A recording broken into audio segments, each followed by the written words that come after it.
अच्छा जी, अस्सलाम वालेकुम। I hope so you all guys are fine and doing well. मेरा नाम मोहम्मद फ़ारूक है और मैं हाउस ऑफिसर हूँ। आज आपको पता है कि आज हम क्लिनिकल एक सेशन है, क्वेश्चन एंड आंसर्स, और बेसिकली रूट केनाल का ओवरव्यू है, क्लिनिकल ओवरव्यू और रूट केनाल। तो मैं अपने गेस्ट स्पीकर को इनवाइट करना चाहूँगा, डॉक्टर इरफान मकबूल। जैसा कि आप लोग जानते हैं, he has done BDS and MS in endodontics and he is also fellow of international college dentist. तो सर, अस्सलाम वालेकुम। पहले तो आपका बहुत बहुत स्वागत हमारे प्लेटफॉर्म पे। बहुत बहुत अच्छा लगा कि आप आए। सर, क्या हाल है? ठीक है आप? जी वालेकुम अस्सलाम फारूक, बिल्कुल ठीक। बड़ा अच्छा लग रहा है और थोड़ा सा घबराया हुआ भी हूँ। जी सर। क्योंकि मैं नॉर्मली आदी नहीं हूँ इस तरह की प्रेजेंटेशंस और पब्लिक को फेस करने का। तो जी सर। एनीवे, देखते हैं कि क्या होता है। तो थैंक यू सर। आप you can start with your presentation. जी बिस्मिल्लाहिर्रहमानिर्रहीम। जैसा कि एंडोडोंटिक्स पे एंडोडोंटिक्स हमारा आज का टॉपिक है और जो हमारा टॉपिक है वो है एफिशिएंट एंडोडोंटिक्स क्लिनिकल टिप्स। इसमें ब्रीफ ओवरव्यू होगा तमाम टॉपिक्स पे और कुछ मेरे केसेस होंगे। थोड़ी सी प्रेजेंटेशन लंबी है बट होपफुली इंटरेस्टिंग होगी। स्टार्ट लेते हैं।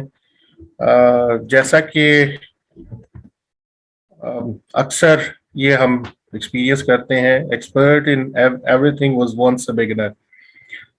जब भी आप कोई काम शुरू करते हो तो आप ऑब्वियसली थोड़ा रिलक्टेंट होते हो, थोड़ा सा कंफ्यूज होते हो और चैलेंजेस को एक्सेप्ट करते हुए थोड़ा सा घबराए हुए होते हो। बट फिर आहिस्ता आहिस्ता जब आप केसेस करना शुरू करते हो, अपनी मिस्टेक्स को एवेल्युएट करते हो, फिर उनको रेक्टिफाई करते हो, तो फिर आहिस्ता आहिस्ता आप एक्सपर्ट बनते जाते हो। सो ये मुझे बड़ी ही हमेशा से इंस्पायर करती है ये पिक्चर। ये मेरे कुछ केसेस हैं जो फेलियर नहीं है, बट इसमें बहुत सारी प्रॉब्लम्स हैं। लकीली सरवाइव कर रहे हैं। इन केसेस को स्टार्ट में बताने का मकसद ये है कि नॉर्मली हम जब भी कोई प्रेजेंटेशन बनाते हैं तो उसके अंदर हम अपनी अच्छी चीज़ों को ज़्यादा हाईलाइट करते हैं, बट अपनी शॉर्टकमिंग्स और अपनी मिस्टेक्स को कभी हाईलाइट नहीं करते। मैं being a private practitioner as well as clinician इस चीज़ पे बड़ा एम्फसाइज करता होता हूँ कि आप अपनी मिस्टेक्स को एवेल्युएट करें और फिर उनको रेक्टिफाई करें और उसके बाद बेहतर से बेहतर करने की कोशिश करें। First of all, case case number 1 मेरे पास रेफर होके आया। Lower 7 conical shape with 3 roots. Unfortunately हमने ऑब्चुरेट तो कर दिया बट इसमें पेशेंट को पेन परसिस्ट होती रही due to I don't know what the reason was, और फिर एंड में उनको एक्सट्रैक्ट करवाना पड़ा। इसी तरह सॉरी केस 2 है। केस 2 के अंदर भी लोअर 7 मीजियल साइड पे आप देख रहे होंगे severe bone loss. Patient was not willing for extraction. हमने अटेम्प्ट की। इसमें आपको बज़ाहिर बड़ी खूबसूरत सी ऑब्चुरेशन नजर आ रही होगी, बट इसके अंदर जो मिडल में आपको ऑब्चुरेशन नजर आ रही है ये केनाल नहीं है, इट इज बेसिकली परफोरेशन। और अल्लाह ताला ने बड़ा करम किया, मैंने हाइपो बहुत यूज की, but fortunately there were no hypo injury. तो सरवाइव कर रहा है और अभी तक चल रहा है।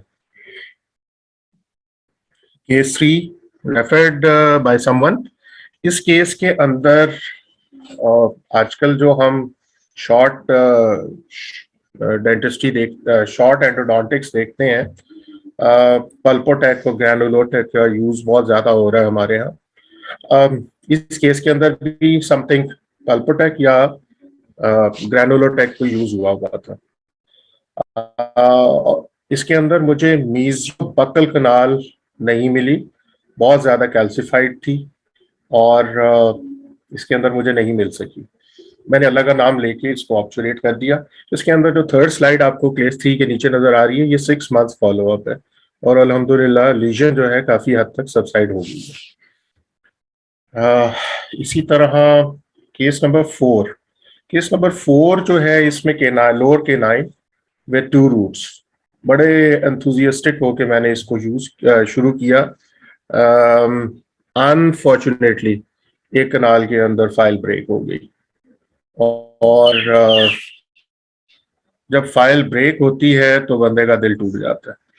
बहरहाल प्रेपरेशन की, नेगोशिएट करने की कोशिश की, नेगोशिएट नहीं हो सकी और इसको ऑब्चुरेट कर दिया। लकीली तो सर्वाइव कर रहा है। केस नंबर 5, ये मेरे लिए बड़ा इंटरेस्टिंग केस है। केस नंबर 5, एक मिनट,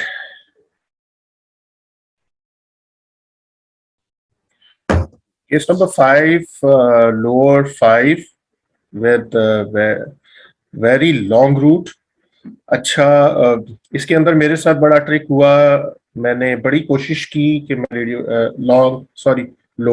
अपर 4, इसमें मैंने बड़ी कोशिश की रेडियोग्राफ्स लेने की और समहाउ दी अदर मैं प्रॉपर वर्किंग लेंथ नहीं ले पाया।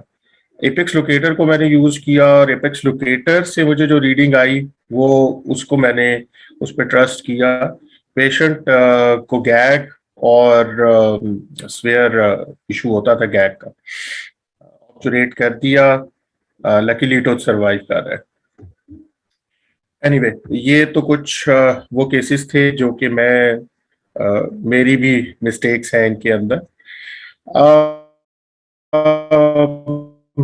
हमारे यहाँ बड़ा ही कॉमन सा ये है कि root canals are really not as terrifying as you may have heard. Fortunately मेरे यहाँ यही है कि रूट कैनाल्स में पेन कम होता है अल्लाह की तरफ से। बाकी आप लोग अभी बिगिनर्स हैं, कुछ हमारे सीनियर दोस्त जो इस स्लाइड को देखेंगे उनके लिए भी होगा कि कुछ ना कुछ जगहों पे हम लोग मिस्टेक्स करते हैं, तो इंशाल्लाह कोशिश होगी कि वो जब इस स्लाइड को देखेंगे तो कुछ उनकी प्रॉब्लम्स भी हल हो जाएंगी। Anyway, efficient endodontics clinical tips by me. Brief introduction, कुछ फारूक ने करवा दिया। BDS 1998 from National Medical College, one of the prestigious institutions in Pakistan. उसके बाद MSc endodontics from Rifa University और छोटी सी एफर्ट FICD की। 2 जगह पे प्रैक्टिस चल रही है, सरगोदा और इस्लामाबाद में। सरगोदा होम टाउन है और इस्लामाबाद जहां से स्ट्रगल स्टार्ट की। अच्छा जी, successful endodontic starts with the end in mind. हम जब रेडियोग्राफ देखते हैं, हमारे पास केस आता है पेशेंट पेन के साथ और हम रेडियोग्राफ करते हैं, क्लिनिकली तो उसको एग्जामिन करते हैं, तो हम सबसे पहले रेडियोग्राफ देखते हैं और हम कहते हैं लो जी रूट कैनाल शुरू करें। बस हम एवेल्युएट नहीं करते कि उसकी स्ट्रेटेजिक लोकेशन क्या है, उसका क्राउन की कंडीशन क्या है, रूट एनाटमी क्या है, पेशेंट की कंसर्न क्या है, क्या पेशेंट रिटेन करना चाहता है। रिटेन करना चाहता है तो आप उसको रेस्टोरेशन क्या देंगे और आपने रेस्टोरेशन क्या प्लान करनी है। आपने PFM क्राउन देना है, जर्कोनिया देना है, इनले देना है, ऑनले देना है, एंडो क्राउन देना है, या सिंपल आपने फिलिंग करनी है। तो जब भी आप रूट कैनाल स्टार्ट करने लगे, आप रेडियोग्राफ देखें तो हमेशा उसका जो एंड है वो आपके जहन में होना चाहिए। इस केस के अंदर आप देख रहे होंगे कि mesial and distal side, both sides पे ग्रॉसली एरियस। इस टूथ को सिंगल विजिट एंडोडोंटिक्स हमने की। उसके बाद फिर इसके ऊपर मैंने क्राउन दे दिया। तो जब भी आप स्टार्ट लेने लगे तो जरूर इस चीज को एवेल्युएट करें कि आपने रेस्टोरेशन क्या प्लान करनी है। सम टाइम कंडीशन ये होती है कि टूथ स्वेयरली एट्रीजन की वजह से उसका क्राउन पार्ट जो है वो रिड्यूस हो चुका होता है, वर्टिकल हाइट कम होती है, बट पेशेंट इंसिस्ट कर रहा होता है कि आपने टूथ को सर्वाइव करवाना है हर सूरत। आप उसको एक्सट्रैक्शन की तरफ लेके जा रहे होते हैं, बट वो कहता है कि नहीं मुझे तो ये टूथ चाहिए। तो उस सूरत में फिर आपने क्या प्लान करना है। इसी तरह क्राउन आपने किस वक्त देना है, आपने रेस्टोरेशन कौन सी लेनी है, तो ये आपके जहन में जरूर होना चाहिए. The keys to successful endodontics treatment are to ensure the eradication of present infection and prevention of reinfection in the future. दो चीजें बड़ी ही इंपॉर्टेंट, क्या माइक्रोबियल इन्फेक्शन है या नहीं है, या री इन्फेक्शन होने के चांसेस हैं कि नहीं. जब भी आपने एंडोडोंटिक्स करनी है, रूट कनाल करना है, तो आपने ये चीज़ों को जहन में रखना है कि आपने जो इन्फेक्शन है उसको आपने रेक्टिफाई करना है और ये श्योर करना है कि इन फ्यूचर उसमें री इन्फेक्शन के चांसेस ना हो. रूट कनाल प्रोसीजर्स नॉर्मली हम इसको डिवाइड करते हैं into different steps. First one, diagnosis and treatment planning. Then we have anesthesia, isolation, access cavity, instrumentation, disinfection, obturation, and post-endo restorations. So हम इन्हीं टॉपिक्स को ही डिस्कस करेंगे थोड़ा थोड़ा और इनका ब्रीफ ओवरव्यू लेंगे. Number 1, diagnosis and treatment planning. जब भी पेशेंट आपके पास आता है तो फर्स्ट ऑफ ऑल पेशेंट की जो भी प्रेजेंटिंग कंप्लेंट है उसको आप अच्छे से सुनो. उसके बाद बेहतर ये है कि आपके पास, क्योंकि आप लोग बिगिनर्स हैं, हाउस सर्जन्स हैं, आप लोग अपने साथ एक छोटी सी नोटबुक रखें. जब पेशेंट आए आप उसकी प्रेजेंटिंग कंप्लेंट को ज़रूर लिखें. फिर उसके चीफ कंप्लेंट क्या है, पेशेंट की क्या प्रॉब्लम है. नंबर 2, उसके बाद आप उसकी डेंटल हिस्ट्री लें, मेडिकल हिस्ट्री लें और फिर क्लिनिकल एग्जामिनेशन और डायग्नोस्टिक टेस्ट की तरफ जाएं.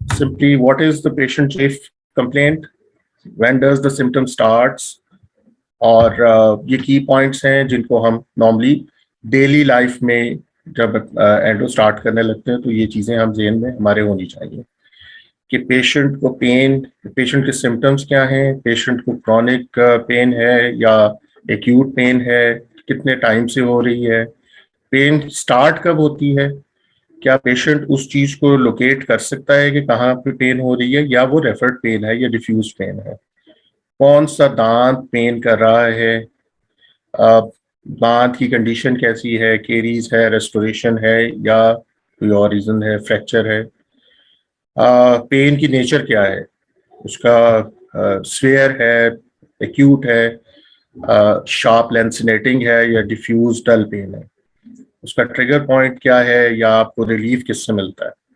तो ये पॉइंट्स आपके जहन में जरूर होने चाहिए. क्लिनिकल एग्जामिनेशन, सबसे पहले आपने एक्स्ट्राओरल देखना है कि कोई स्वेलिंग तो नहीं, उसके कोई फिस्टुला या साइनस तो नहीं बना हुआ, फेशियल एसिमेट्री तो नहीं है. उसके बाद आपने पैल्पेशन, परकशन करनी है. ये एक सर्वे है जिसमें डायग्नोस्टिक एक्यूरेसी के बारे में है. तो आप हॉट टेस्ट करते हैं, ईपीटी करते हैं और कॉल टेस्ट. ये नॉर्मली 3 टेस्ट रूटीन में किए जाते हैं. बहुत सारे लोग हॉट और कोल्ड टेस्ट करते हैं, पैल्पेशन, परकशन करते हैं और ईपीटी पे थोड़ा रिलाय कम करते हैं, क्योंकि ईपीटी ऑनेस्टली मुझे भी आज तक नहीं समझ आई कि कैसे करते हैं. तो एनीवे, सबसे ज़्यादा जो है डायग्नोस्टिक एक्यूरेसी है वो कोल्ड टेस्ट के साथ आती है अभी तक जो स्टडीज में है. Then radiographic assessment. Radiographic assessment बड़ी ही इंपॉर्टेंट, सबसे इंपॉर्टेंट पॉइंट है from endodontic point of view. इसके अंदर हम 2 चीज़ों को देखते हैं. एक इंट्राओरल पेरिएपिकल रेडियोग्राफ है जो कि 2D होता है, और कोन बीम कंप्यूटेड टोमोग्राफी जो कि 3D है. इंट्राओरल रेडियोग्राफी जो हम करते हैं, पेरिएपिकल रेडियोग्राफ करते हैं, वो हम नॉर्मली रूटीन में करते हैं. रीजन बीइंग कि हमारे पास वही इजीली अवेलेबल है. सीबीसीटी जो है वो हम उस सूरत में करते हैं कि जब हमारे पास हम 2D पे उसको नहीं असेस कर पा रहे या कोई कॉम्प्लिकेशन आ रही है, हम उसको भी अभी स्टडी करते हैं. इंट्राओरल रेडियोग्राफ में मेरा जो मैं थोड़ा सा टाइम जरूर देता होता हूँ, 2 से 3 मिनट जरूर देता हूँ. जब आप रेडियोग्राफ को स्टडी करें तो आप एज अ बिगिनर उसको 2 हिस्सों में डिवाइड कर लें. आप अपने क्राउन पार्ट और रूट पार्ट में उसको डिवाइड कर लें।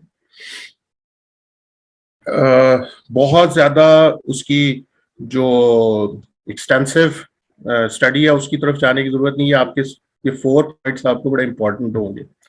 आपने क्राउन पार्ट और रूट पार्ट में इसको डिवाइड कर देना है। फर्स्ट ऑफ ऑल आपने क्राउन पार्ट को स्टडी करना है कि आपकी केरीज कहाँ से, कैविटी कहाँ से बनी है, मीजियल है, डिस्टल है, ओक्लूजल है। नंबर 2, आपके जो चेम्बर कहाँ पे मौजूद है, पल्प चेम्बर कहाँ पे मौजूद है, उसके पल्प हॉर्न्स किस डायरेक्शन में है, they are either close to the cavity और अवे फ्रॉम द कैविटी, और क्राउन की आउटलुक क्या है। ठीक है, उसके बाद आप रूट पार्ट पे आ जाते हैं। रूट पार्ट में आपने सबसे पहले जो चीज नोट करनी है, क्या आपको कोई अलोंग द रूट मार्जिन कोई एडिलूसेंसी तो नहीं आ रही, लैमिना ड्यूरा के अंदर कोई थिकनिंग तो नहीं आ रही, सबसे इंपॉर्टेंट बात। नंबर 2, रूट की शेप कैसी है, स्ट्रेट है, कर्व्ड है, या डबल एस शेप में है। ठीक है, थर्ड पॉइंट इज कि आपने उसके अंदर अब आपने कैनाल को स्टडी करना है कि कैनाल स्ट्रेट आ रही है रूट की एनाटमी के साथ साथ, या वो कहीं कर्व्ड हो रही है, या उसके अंदर एकदम आते आते स्टॉप आ गया है, गायब हो गई है कैनाल। हम इसको फास्ट ब्रेक फिनोमेना कहते हैं। जो फास्ट ब्रेक फिनोमेना बड़ा इंटरेस्टिंग है। जब भी ये आपको नजर आए तो आपने हर सूरत एज्यूम करना है कि इस रूट के अंदर 2 कैनाल्स जो कि स्ट्रेट आते आते बाइफरकेट हो रही हैं। आपने उस सूरत में उसको उसका एक और एक्सरे करना है जिसको हम स्लॉब टेस्ट कहते हैं, सेम लिंगुअल ऑपोजिट बकल। आपने पहला parallel to the long axis of the tooth root radiograph किया, सेकंड आपने हॉरिजॉन्टली 20 डिग्री पे उसको रख के और फिर आपने एक्सरे करना है। तो जब आप उस एंगल पे करेंगे तो आपको इस तरह रूट नजर आ रही है, वो जब आप एंगल पे करेंगे तो आपको थोड़ा सा इस तरह नजर आएगी कि उसके अंदर 2 कैनाल्स नजर आ जाएंगी। ठीक है, आइदर आप उसको मीडियल साइड से ले सकते हैं या distal side of the tooth ले सकते हैं। उसके बाद आपने चेक करना है कि आपका जो बाइफर्केशन एरिया है मोलर्स के अंदर, उस बाइफर्केशन एरिया के नीचे कोई रेडियोल्यूसेंसी तो नहीं है। अगर रेडियोल्यूसेंसी है तो वहां पे 2 चीजें हो सकती हैं, या तो आपकी पेरियो प्रॉब्लम है, जनरलाइज बोन लॉस है, या फिर एसेसरी कनाल कोई उस जगह से इन्फेक्शन कर रही है। सम टाइम ये होता है कि आपकी रूट बिल्कुल इंटैक्ट होती है from all side except for the one side, या मीजियल होती है या डिस्टल साइड पे आपको एक रेडियोल्यूसेंसी नजर आती है। उस रेडियोल्यूसेंसी का मतलब ये होता है कि आपके इस रूट के अंदर कोई ना कोई एसेसरी कनाल जरूर मौजूद है जिसकी वजह से उस साइड पे आपको रेडियोल्यूसेंसी आ रही है। इंस्टेड ऑफ पेरिएपिकल एरिया साइड पे आपके रेडियोल्यूसेंसी बन रही है। तो ये अच्छा, उसके बाद फिर आप, ये तो बेसिक आउटलाइंस हैं जो आपने उसमें स्टडी कर ली। फिर आप उसके अंदर देखें कि रेडियोल्यूसेंसी पेरिएपिकल एरिया में कितनी है, थोड़ी है, बड़ी है, डल है, डिफ्यूज्ड है, या वेल डिफाइंड है। तो फिर आपको आइडिया हो जाएगा कि क्या वहां पे सिस्ट मौजूद है या पेरिएपिकल लीजन है। कोन बीम सीबीसीटी हम नॉर्मली उन केसेस में करते हैं जहां पे हमें नंबर 1 जनरल डेंटिस्ट्री के लिए चीजें इंपॉर्टेंट है। नंबर 1, आपको मिस्ड कनाल नहीं मिल रही होती। नंबर 2, आपके पेरिएपिकल लीजन जो है वो आपसे आइडेंटिफाई नहीं हो रही होती, या रूट की कॉन्फ़िगरेशन आपसे नहीं हो रही होती। फारूक, यहाँ पे एक चीज मैं खास तौर पे मेंशन करना चाहूंगा कि 3D के अंदर आप अगर 3D रेडियोग्राफ देख रहे हो तो आपको एक सेंटर वाले रेडियोग्राफ में नजर आ रहा होगा जिसको मैं पॉइंट कर रहा हूँ। यस सर, नजर आ कि रहा है। यहाँ पे आपको रेडियोल्यूसेंसी नजर आ रही है। जी ठीक है, सर। एक बात ध्यान में रखें कि टूथ में इन्फेक्शन हो जाती है। ठीक हो गया। पेरिएपिकल लीजन उस सूरत में नजर आती है पेरिएपिकल रेडियोग्राफ में जब कॉर्टिकल बोन इन्वॉल्व हो जाती है। सही। अगर सिर्फ कैंसलस बोन इन्वॉल्व है और कॉर्टिकल बोन इन्वॉल्व नहीं है तो पेरिएपिकल लीजन आपको नजर नहीं आएगी रेडियोग्राफ में, ठीक। सिंपल पेरिएपिकल रेडियोग्राफ में। बट अगर आपकी कॉर्टिकल बोन इन्वॉल्व है तो फिर आपको पेरिएपिकल रेडियोग्राफ में पेरिएपिकल लीजन नजर आएगी। बट सीबीसीटी में आपको हर चीज क्लियर हो जाती है। ठीक है, इसके अंदर आपको मिस्ड कनाल नजर आ रही है कि इसमें समटाइम MB2 नहीं मिलती, समटाइम जैसे कल हम डिस्कस कर रहे थे मिजियोलिंगुअल, आपके केस में आपको अक्सर प्रॉब्लम होता है। हमारे यहाँ कॉमन जो चीजें हैं वो ज्यादा हम जो कंफ्यूज हो जाते हैं वो MB2 के लिए होते हैं अपर में, और लोअर के अंदर मिजियोलिंगुअल में होते हैं। लोअर 7 के अंदर, लोअर 7 की एनाटमी बड़ी ही कॉम्प्लिकेटेड है, उसमें नॉर्मली सी शेप एनाटमी होती है, तो उसमें कैनाल्स ओवरलैप भी हुई होती हैं, डिफरेंट जगह पे पड़ी होती हैं, तो सीबीसीटी उस वक्त आपके लिए हेल्पफुल होता है। सो एंडो के पॉइंट ऑफ व्यू से मेरा इतना काफी होता है इसमें। ये स्लॉप टेस्ट है जिसमें आप देख रहे हैं कि आपने 20 डिग्री मीजियल और डिस्टल आपने हॉरिजॉन्टली रख के देखना है, तो आपको कनाल्स की लोकेशन क्लियर हो जाएगी। एंडोपेरियो लीजन रेडियोग्राफ के अंदर आपको, अब आपने एडवांस स्टेज पे जाके देखना है। जब आपको एंडोपेरियो लीजन तो नहीं नजर आ रही इसमें, देखें एंडोपेरियो लीजन आपने दो तरह से असेस करनी है। नंबर 1, पहले क्लिनिकली आपने ऐसे करनी है, जब भी आपके पास टूथ आता है कंप्लेंट के साथ तो आपने उसको बक्कल और लिंगुअल साइड से पेरियो प्रोब के साथ जरूर फील करना है कि कहीं पे उसके कोई लीक पॉइंट तो नहीं है जहां से पॉकेट बनी हुई है और वहां से लीजन बन रही है। समटाइम टूथ बिल्कुल इंटैक्ट होता है, उसके अंदर कोई कैविटी नहीं होती, कोई ना प्रॉक्सिमल साइड पे ना क्लूजल साइड पे कोई कैविटी नहीं होती, बट पेशेंट को पेन हो रही होती है। उस सूरत में आप फिर उसका पेरिएपिकल करते हैं, और नंबर 2 आपके पास ओपीजी अवेलेबल है तो आप ओपीजी कर सकते हैं। एंड थर्ड स्टेज पे फिर सीबीसीटी एडवांस स्टेज पे। इस केस को अगर आप देखें तो इसके अंदर आपको लोअर 7 जो है उसके अंदर ये पेशेंट मेरे पास आए, इनको सीवियर पेन थी। हमने पहले मेडिकेट किया कंसिडरिंग हर ओल्ड हाइजीन काफी कॉम्प्रोमाइज थी। अगर आप 6 और 7 के दरमियान में देखें तो आपको कैलकुलस भी नजर आ रहा होगा फर्स्ट रेडियोग्राफ में। ठीक है, सो इनको हमने मेडिकेट किया क्योंकि ये बड़ी डिफ्यूज हिस्ट्री दे रही थी, कभी लोअर कभी अपर की, तो मैंने एंटीबायोटिक पे डाला और देन आफ्टर 2 डेज इनको बुलाया तो इन्होंने मुझे फिर पिन पॉइंट किया कि मुझे नीचे ही मसला है। एंड देन हमने इसका एंडो कर दिया, सिंगल विजिट में एंडो करके, और इसको साथ स्केलिंग कर दी। अल्हम्दुलिल्लाह साल हो गया, केस इज परफेक्टली फाइन। इसमें सेकंड डिग्री मोबिलिटी थी जो कि फर्स्ट डिग्री में कन्वर्ट होगी और अभी अब सर्वाइव कर रहा है। माशाल्लाह सर एक मिनट इधर मैं आपको अगर पूछना चाहूँ सर, ये बिल्कुल इसी तरह के केस ना, मतलब हम हाउस जॉब में भी हमारे पास आते हैं, तो जैसे आपने कहा कि क्लिनिकली हम इसको बक्कल और लिंगुअल साइड से और मीजियल डिस्टल इसको हमने प्रोब से चेक करना है, पेरियो प्रोब से कि पॉकेटिंग तो नहीं है।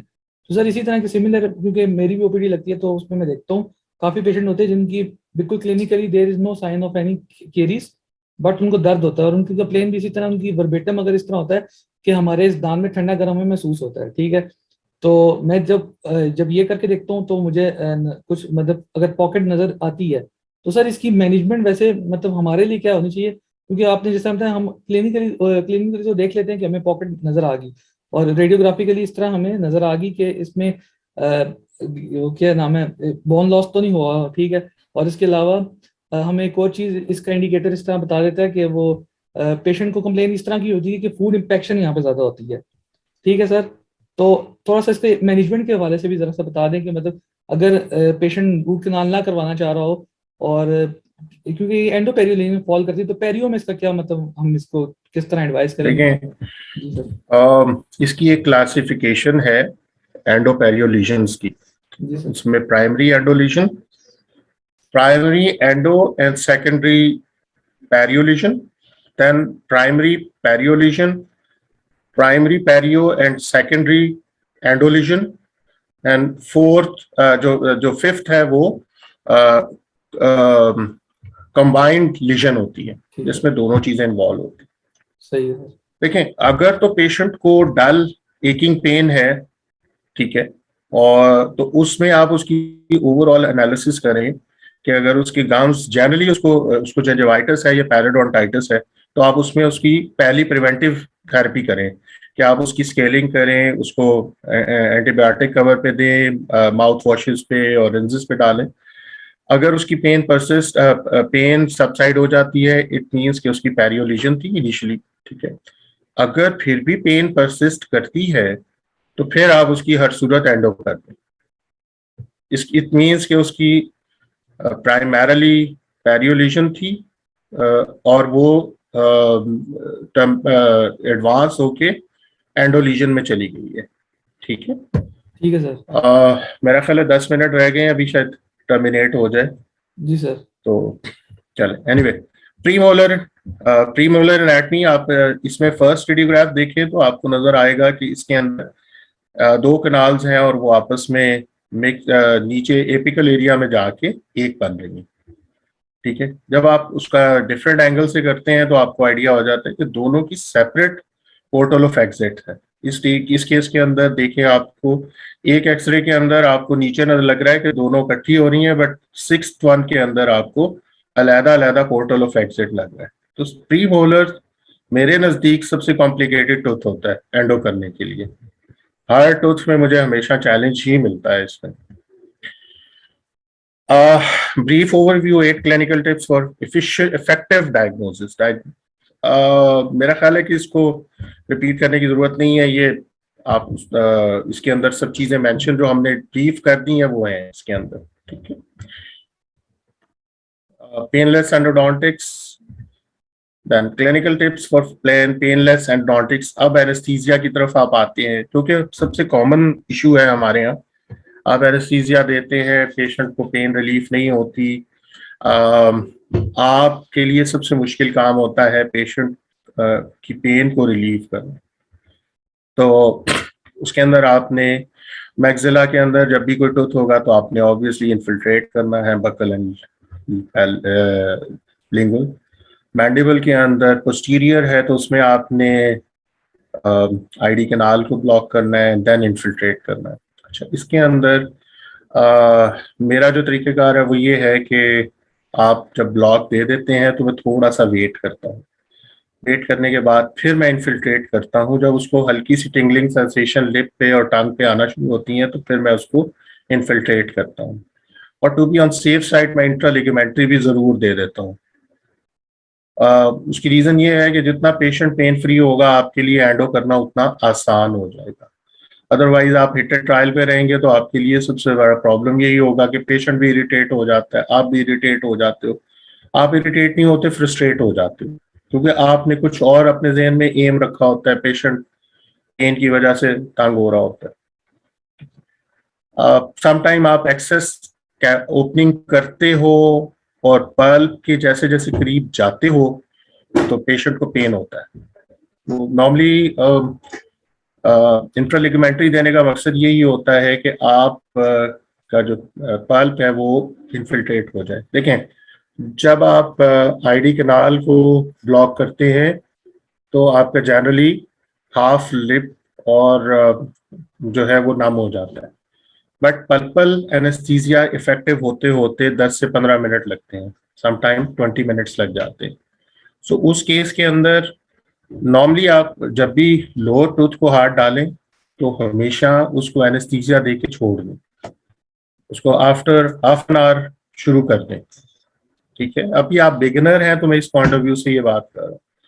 और साथ ही एक छोटा सा टिप कर लिया करें कि उसको एक पेन किलर जरूर दे दिया करें, चाहे पैनाडोल है, चाहे नेप्रोक्सिन सोडियम है, आइबुप्रोफेन है, कोई भी आप उसको एक पेन किलर जरूर देते हैं, ठीक है। आधे घंटे के बाद जब आप उसको एक्सेस करने की कोशिश करेंगे तो इंशाल्लाह वो पेन फ्री होगा, बिल्कुल मजेदार सा आपके लिए काम होगा।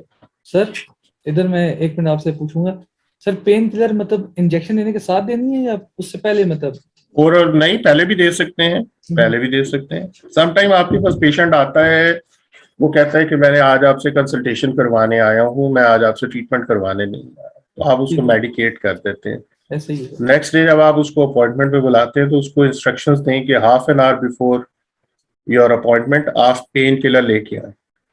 बेस्ट, ठीक हो गया सर। तो जब आप एनेस्थीसिया देंगे तो आपका एनेस्थीसिया भी इफेक्टिव होगा, पेशेंट को पेन भी नहीं होगा। ठीक है सर। तो ये छोटा सा एक टिप है, इसके पीछे बहुत सारी लॉजिक्स हैं, बहुत सारे आर्टिकल्स हैं, उनमें जाने का फायदा नहीं है, but simply hit and trial है, तो इसलिए कोई कभी प्रॉब्लम नहीं हुआ है मुझे। अच्छा, समटाइम जी जी सर, वो मैं जिस तरह आपने इंटरलिगामेंटल की बात की, तो सर इंटरलिगामेंटल तो मतलब यही है ना कि हम मीजियल और डिस्टल साइड पे अपनी जो निडल है उसको मतलब थोड़ा सा इंजेक्ट करें। आपने डिस्टल साइड पे जी सर। देखें, सब आपने स्टार्ट करना है डिस्टल साइड पे, ठीक है। इंटरडेंटल एरिया, वहां पे आपने देना है और फिर आपने मीजियल पे आना है। ठीक ठीक है। है सर। अच्छा, सम टाइम आपका ये होता है कि आपने एक्सेस ओपनिंग की, हम्म, बट पल्प जो है वो फिर भी आपको जो है ना वो चैलेंज दे रहा होता है। क्लियर होता है, सही है। आप जैसे जैसे पल्प फोन के करीब जाते हैं, पेशेंट कहता है मुझे पेन है। ये सर ये अच्छा, होता है। हाँ, हाँ, उसमें आपने इंट्रापल्पल भी दे दिया है, सॉरी, इंट्रालिगामेंटल भी दिया हुआ है और इन्फिल्ट्रेट भी किया हुआ है। अम, आ, उसके लिए एक तो ये है कि आप इंट्राओशियस एनेस्थीसिया दें। अब आपके पास इंट्राओशियस के लिए पूरा वो सिस्टम मौजूद नहीं है, तो आप क्या करेंगे, जो मैं नॉर्मली रूटीन में करता होता हूँ कि राउंड बर्ड सबसे छोटे साइज की, ठीक है। उसको आपने perpendicular to the long axis of टर्थ इन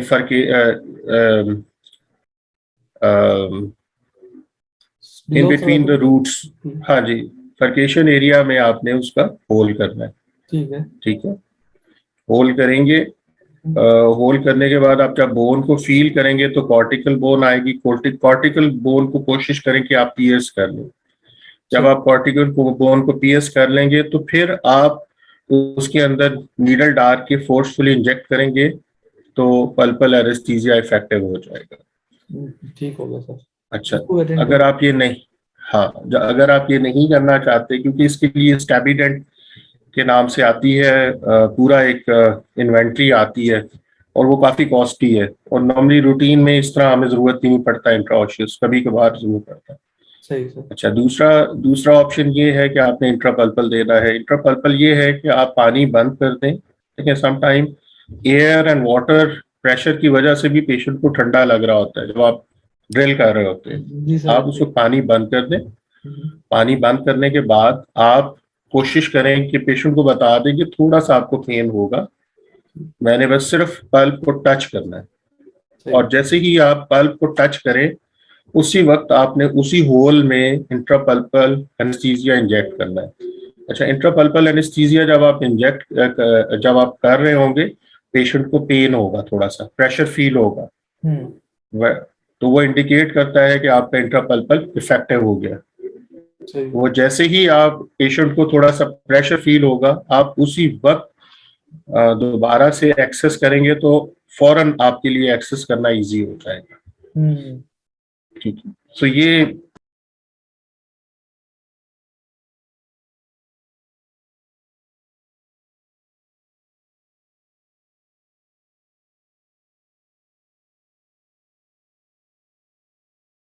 छोटा सा एक मेरा टिप है जो मैं नॉर्मली रूटीन में करता हूँ। ठीक है सर।